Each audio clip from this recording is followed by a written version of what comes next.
السلام علیکم آداب ناظرین، آپ دیکھ رہے ہیں ABS اسپیڈ نیوز اور میں ہوں آپ کا میزبان عبدالبصیر عبداللہ۔ آئیے ڈالتے ہیں آج کی اہم خبروں پر ایک نظر۔ شروعات کرتے ہیں بڑی خبر کے ساتھ۔ دنیا بھر کے امن پسند افراد کے لیے ایک بہت بڑی خوشی کی خبر۔ اسرائیل اور غزہ کی جنگ بندی معاہدے پر ہو گئی پہلی دستخط۔ حماس اور اسرائیل نے جنگ بندی پر رضامندی کر لی ظاہر۔ مصر میں ہوئے اہم اجلاس کے دوران لیا گیا بڑا فیصلہ۔ اس جنگ بندی پر ترکی نے نبھایا اہم رول، دونوں جانب پیشکش کو کیا قبول۔ غزہ میں جشن کا ماحول۔ 2 سال کی قیامت صغریٰ کی جنگ برداشت کرنے والے اہل غزہ کے کھل اٹھے چہرے۔ مقامی میڈیا اہلکار جنگ بندی کی خوشی کی خبر دیتے ہوئے نکل آئے گلی کوچوں میں۔ دوسری جانب غزہ میں موجود اسرائیلی فورس کا انخلا، یعنی غزہ کی زمین چھوڑ دینے کا آغاز۔ ایک دوسرے کے قید کیے گئے لوگوں کو بھی آزاد کرنے کا لیا فیصلہ۔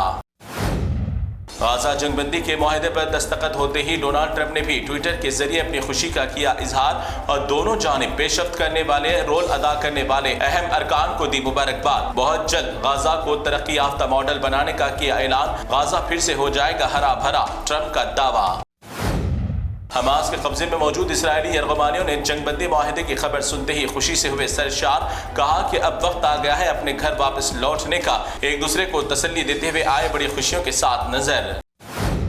ہسپانوی وزیر اعظم نے اسرائیل کو لے کر دیا بڑا بیان۔ کہا کہ اسرائیل کو ہر کھیل کے یعنی اسپورٹس کی دنیا سے باہر کر دینے کا کیا مطالبہ۔ اسرائیل کو کسی بھی صورت میں امن و امان اور سکون والے مقامات سے دور رکھنے کی گزارش۔ مصر میں رکے ہوئے غزہ کے امدادی ٹرک اب داخل ہونے لگے غزہ میں۔ کافی دنوں سے دنیا انتظار میں تھی اسی دن کی۔ بہت جلد غزہ سے تمام اسرائیلی فورس کا بھی ہو جائے گا انخلا۔ غزہ کے لیے اب دیگر ممالک بھی کریں گے کھل کر امداد۔ AI کے ذریعے سوشل میڈیا پر مسلمانوں کی دل آزاری کرنے کا منصوبہ ہے جاری۔ مسجد اقصی سنہرے گنبد میں آگ لگنے کی فیک ویڈیوز وائرل کر کے مسلمانوں میں انتشار پیدا کرنے اور دلوں کو ٹھیس پہنچانے کی ناپاک کوششیں ہیں جاری۔ مسلمان صبر و تحمل سے لے کام۔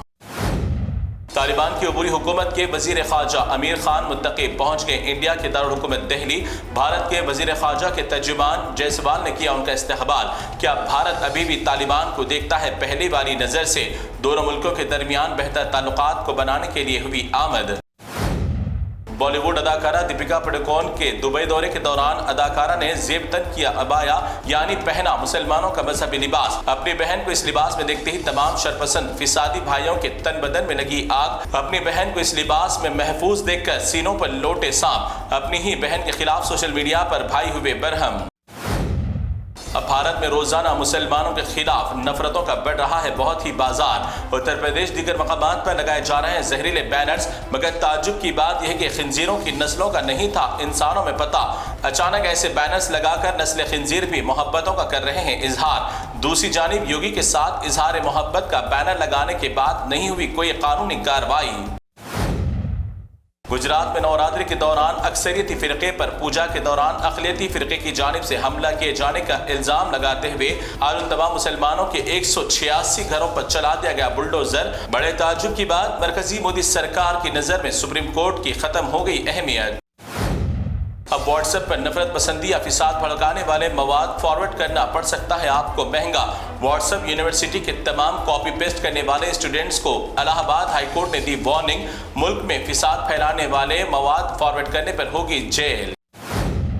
آج کل کچھ لوگوں کو برقع پوش خواتین کو دیکھتے ہی آنکھ پر آ رہی ہے فسادی چڑیل۔ برقعے سے چڑیلوں کو ہے بہت نفرت۔ سوشل میڈیا پر اپنی چیپ حرکتیں کرتے ہوئے زبردستی برقع پوش عزت دار مسلم بہنوں کو ستانے کی گھناؤنی سازشیں ہیں جاری۔ اس خاتون کے بھی آنکھ پر آ گئی برقع پوش خواتین کو دیکھتے ہی چڑیل۔